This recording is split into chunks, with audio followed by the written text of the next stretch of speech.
Hola, ¿qué tal? Muy buenas y bienvenidos a este nuevo vídeo donde te voy a mostrar cómo podemos recortar una imagen desde Microsoft PowerPoint y muy rápidamente.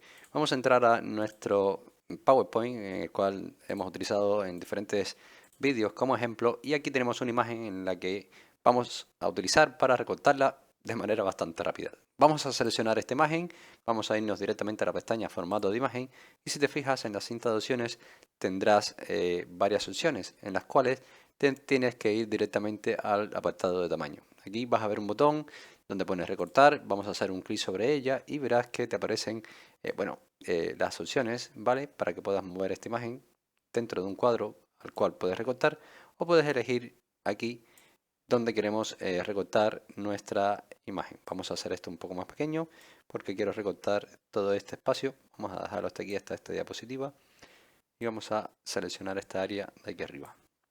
Vamos a quitarle de espacio de aquí también y le vamos a dar un Enter, ¿vale?